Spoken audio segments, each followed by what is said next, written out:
지친 다윗에게라고 하는 제하에서 오늘 말씀을 함께 나누도록 하겠습니다. 우리가 잘 알고 있는 대로 사울에게 쫓김을 당하던 다윗이 더 이상은 이 이스라엘 경내에서는 내가 유숙할 곳이 없다라고 판단을 하고 그가 국경을 넘어 블레셋 왕 아기스 앞에 나아가게 됩니다. 그때 이 아기스 그 군사들 가운데 다윗을 알아본 사람이 있습니다. 그도 그럴 것은 블레셋의 영웅, 우리가 잘 아는 대로 칼과 단창으로 너는 나에게 나오지만 나는 만군의 여호와의 이름으로 내게 가노라. 그러면서 이스라엘을 모욕하던 그 골리앗을 단숨에 쳐 죽였던 영웅이었기 때문에 그를 알아본 것입니다. 그랬더니 이 모든 상황이 아주 심각해지니까 다윗이 순간적으로 침을 질질 흘리면서 문짝을 극적극적하면서 미친 흉내를 냅니다. 그랬더니 그 왕 아기스가 이 미친 사람을 언제까지 내 앞에 두겠느냐 그러면서 내쫓아냅니다. 왕이 그냥 그 자리에서 당장 죽여라 그럴 수도 있는데 아마 그 마음에 다른 생각을 가지고 있었는지도 모르겠습니다. 아니면 자기가 이렇게 은혜를 베풀면 날 정신이 온전해지면 자기 사람이 되지 않을까 하는 그런 생각을 했을 법합니다. 왜냐하면 그 이후에 다윗이 찾아가요.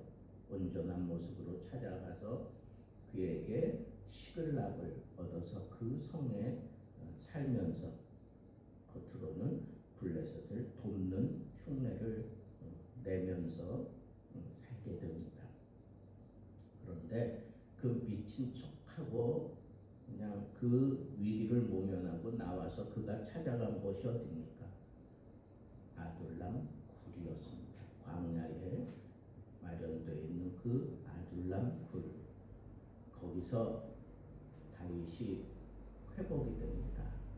그 지친 형편에서 다윗이 회복이 되는데 그 회복이 되는 두 가지 요소가 있습니다.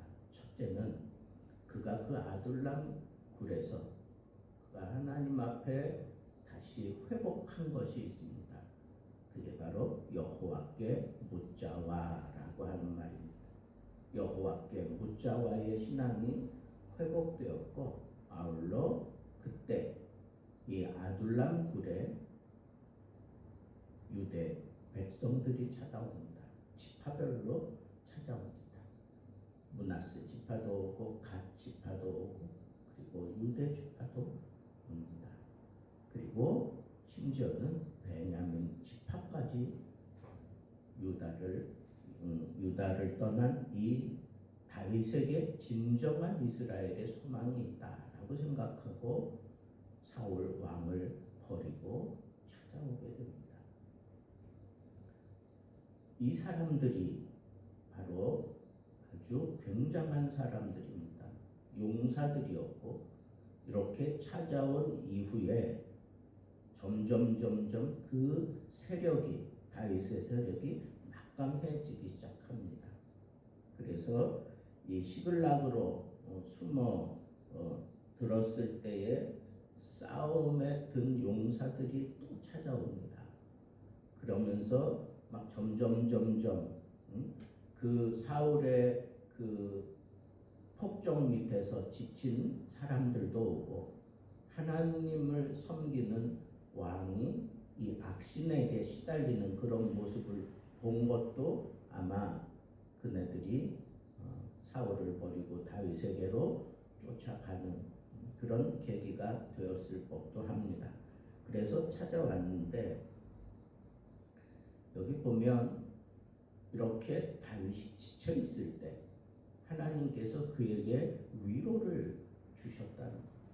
하나님께서 그에게 위로를 주셔서 그가 영적으로 회복되게 만들었고, 그리고 그는 홀로 되었다라고 그렇게 생각하고 있을 때, 그때 대거 다윗을 찾아온, 그래서 약 600명의 군사들이 다윗과 함께하게 되는데, 오늘 말씀에 보면 굉장한 사람들이 찾아옵니다. 아주 싸움에 익숙한 사람, 용사들, 그리고 그 다윗이 기거하고 있는 시글락을 중앙으로 해서 좌우 동서남북에 있는 모든 족속들을 다 물리쳐내는 그런 갓 지파에 속한 아주 용맹한 장수들도 있고, 그리고 또 아주 활을 들고 전쟁에 익숙한 베냐민 지파 사울의 그 핏줄도 다윗을 찾아오게 됩니다. 그리고 유대 지파도 배신했다라고 생각하지 아니하고 사울에게서 떠나서 다윗을 찾아옵니다. 사무엘에 보면 거기서는 다윗을 찾아오는 사람들이 상당히 오합지졸 같은 사람들이 찾아온 것처럼 그렇게 얘기를 합니다. 그 마음이 원통한 자, 그리고 거기서 이렇게 제대로 인간 대접받지 못했던 그런 사람들이 찾아오는 것처럼 기록되어 있지만, 오늘 본문에는 그런 거 싹 빼고 완전히 하나님의 군대를 형성하는 그런 걸출한 인물들이 다윗을 찾아오고 있다고 그렇게 시각을 정리해서 기록하고 있는 것을 보게 됩니다. 저는 도대체 다윗이 어떻게 이렇게 사람들에게 인정을 받았을까 하는 그런 생각을 할 때, 첫째는 무엇보다도 하나님 마음에 합한 사람이었기 때문에, 그가 지쳐 있을 때 하나님이 친히 위로를 베풀어 주셔서 그의 영적인 그런 상태를 회복시키기 위해서 그를 심각한 상황으로 몰고 가서 그가 아둘람 굴에서 홀로 하나님을 만날 수 있는 그런 섭리를 해 주셨다라고 하는 확신이 있습니다. 그래서 여러분, 우리들 삶 속에 아주 피곤하고 힘들고 막막하고 괴로움이 겹쳐지고 있을 때, 그리고 도저히 견딜 수 없는 그런 슬픔과 위기가 나를 덮쳐오고 있을 때, 그때가 바로 하나님을 만날 때라고 하는 이런 지혜가 우리에게 필요합니다. 분명히 하나님이 그런 상황에서 도움의 손길을 펼쳐주시는데, 제일 먼저 그의 영적인 상태를 하나님이 회복시켜 주십니다. 그리고는 그에게 가장 절실한 그런 위로와 그런 힘은 바로 그에게 군대를 찾아오게 만들어서, 오늘 말씀에도 보면 점점 그 큰 군대가 형성되어 가서 마침내 다윗이 그들에게서 왕으로 추대받을 때에는 하나님의 군대와 같았더라 하는 그런 아주 막강한 그런 힘을 갖게 되는 것을 보게 됩니다. 그렇습니다. 하나님은 다윗보다도 더 절실하게 하나님의 일을 위해서 다윗이 온전해지기를 원했기 때문에 이렇게 하나님이 다윗에게 꼭 필요한 사람들을 보내서 이렇게 하나님의 군대와 같았다. 왜 이런 표현을 할까요? 이것은 하나님이 그렇게 만들어 주셨다라고 하는 그런 표현이라고 저는 생각을 하는 겁니다. 지쳐있는 다윗에게 찾아오는 사람들로 인해서, 심지어는 사울의 지파인 그 베냐민 지파까지 찾아와서 다윗에게 위로를 해주는 그런 인간적인 그런 모든 관계도 그에게 위로가 되겠지만 정말 절실하게 큰 힘이 되는 것은 하나님이 이렇게 하나님의 군대를 형성해 가는구나 라고 하는 그런 깨달음을 다윗도 가졌고 거기에 모여든 사람들도 분명히 가졌다는 거예요. 여러분, 하나님이 지쳐있는 우리들을 위로해 주십니다. 그것도 가장 적절하게 그리고 하나님다운 솜씨로 우리를 위로해 주십니다. 둘째는 지쳐있는 이 다윗에게 찾아온 사람들이 다윗에게 희망을 걸고 찾아왔다는 거예요. 사울은 이미 하나님이 떠났다라고 생각하고 다윗에게 희망이 있다라고 생각하고 그를 찾아왔다는 겁니다. 다윗이 도대체 그 백성들하고 있을 때 뭘 보여주었던가? 그것은 오늘 대화 가운데에서도 그런 표현을 합니다. 나는 너희에게 불의를 행한 적이 없다. 다윗이 그렇게 얘기를 합니다. 그렇습니다. 사람들은 나에게 희망의 빛을 보는 것은 내가 의로운 사람이었기 때문에 그런 다윗이 의로운 사람이었고 의로운 길을 그는 꿋꿋하게 행했다라고 하는 이 사실을 그 백성들에게 다 보여주었던 겁니다. 사울 밑에 있을 때도 그랬고 사울을 피해 다닐 때도 그렇고 그는 하나님의 말씀에서 어긋나지 않게 얼마든지 사울을 죽일 수도 있는 그런 상황이 그에게 몇 차례 있었습니다만은 나는 내 손으로 기름 부음 받은 자를 처단할 수 없노라 그러면서 오히려 눈물을 흘리며 내 아버지여 아버지여 그렇게 안타깝게 사울을 부르는 그 목소리를 들었던 사울과 함께했던 그 군사들의 그 마음은 얼마나 찢어졌겠습니까? 이런 모든 상황들을 이 백성들이 다 눈여겨 보았습니다. 불의를 행하지 않는 사람 다윗, 그가 어디 있든지 그 사람에게 쫓아가서 하나님의 뜻을 함께 이루고 싶어하는 것이 진정한 용사였고 진정한 장수였습니다. 그래서 그 막강한 사람들이 다윗을 찾아온 것입니다. 그렇습니다. 우리가 참 지쳐 있을 때 많은 사람들을 통해서 하나님이 위로해 주시는데 그 위로의 근거가 뭐냐? 내가 의롭게 살아온 것이 바로 그런 위로의 통로가 되었다라고 하는 이 사실을 생각하면서 여러분 우리가 살면서 의롭게 살아야 됩니다. 의로운 사람들에게는 언제나 사람들이 붙기 마련입니다. 하나님이 사람을 보내기도 하지만 사람들 스스로도 의로운 사람들을 쫓아 그렇게 따라 붙는다라고 하는 이 사실을 우리는 절대로 잊어서는 안 되는 것입니다.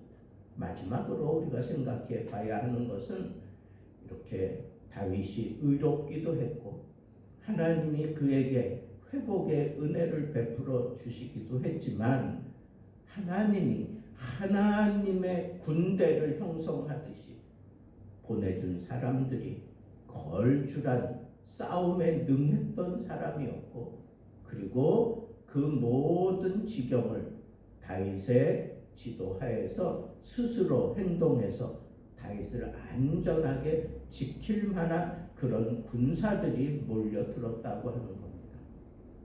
이 얘기는 무엇일까요? 그가 시글락에 살다가 사울을 쳐들어 가는 블레셋에 착출당해서 갔었잖아요.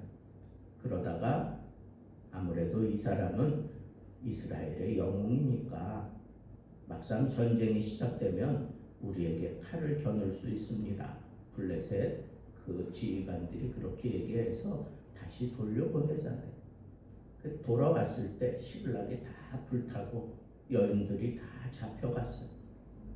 그럴 때 정말 울 기력이 없을 정도로 정말 울고 그리고 괴로워하다가 심지어는 다윗을 향하여 돌을 던지려고 했던 그런 상황까지 벌어졌던 것을 보게 됩니다.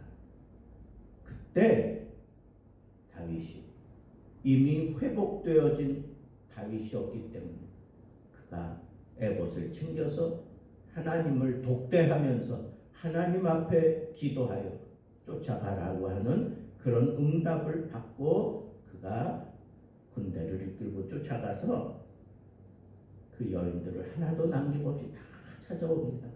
그리고 아말렉 군대가 여기저기 다니면서 그렇게 모았던 모든 전리품까지 챙겨가지고 돌아오는 것을 보게 됩니다. 여러분, 이런 상황들을 이 밑바닥에 다 깔고 있으면서도 이 역대기 기자는 그런 것들은 하나도 다루지 아니하고 그냥 하나님 군대와 같았다라고 그렇게 표현하는 겁니다. 그러나 분명히 알아야 될 것은 하나님과 다윗이 아주 밀착해졌다는 거예요. 예전에 사울을 떠나 블레셋 땅에 가면 내가 안전할 것이다 라고 스스로 생각하고 떠났지만 위기를 당했을 때 다윗은 변해 있는 겁니다. 어떻게? 하나님의 위로를 받으면서 하나님이 이렇게 모든 상황을 만들어 가면서 다윗은 이 위기가 위기라고 생각되어질 때 도망갈 생각하지 아니하고 하나님과 독대하는 모습을 봅니다. 그렇습니다. 여러분, 진정한 위로, 진정한 용사는 이런 시련과 환란이 있을 때 하나님을 독대하는 그런 자세로 성숙되어져 가야 하는 겁니다. 어렵습니까? 괴롭습니까? 지금 막막합니까? 당장 무언가 나를 뒤집어 엎을 것 같습니까? 하나님이 나를 부르는 거라고 생각하시고 하나님을 홀로 만나십시오. 홀로 하나님을 만나면 거기에 반드시 비책이 있습니다. 오늘은 우리가 이렇게 다윗이 이스라엘의 왕으로 이렇게 성숙되어가는 그런 과정을 우리는 한번 생각해 보았습니다. 다윗처럼 의롭기도 해야 되겠지만 하나님이 위로해 주시는 그 위로 속에서 결국은 그가 성숙되어진 모습으로 위기를 하나님과 독대해서 풀어갈 줄 아는 멋진 훌륭한 그런 성숙한 믿음의 사람으로, 그래서 통일 왕국의 왕이 될 때에는 이런 모든 면들을 다 갖추고 난 이후에 그가 통일 왕국의 왕이 됐다고 하는 이 사실을 우리는 오늘 본문 말씀 속에서 찾아낼 수 있습니다. 여러분, 우리도 하나님 앞에 정말 위로가 필요하고 또 하나님과 독대가 필요하고 하나님이 베풀어 주시는 이 놀라운 하나님의 섭리와 은혜 속에서 오늘도 승리하시고 또 하나님 앞에 성숙한 모습으로 주님이 나에게 맡기시는 일들을 기대하면서 하나님 앞에 엎드릴 수 있는 귀하고 복된 날 되기를 우리 주님의 이름으로 축복합니다.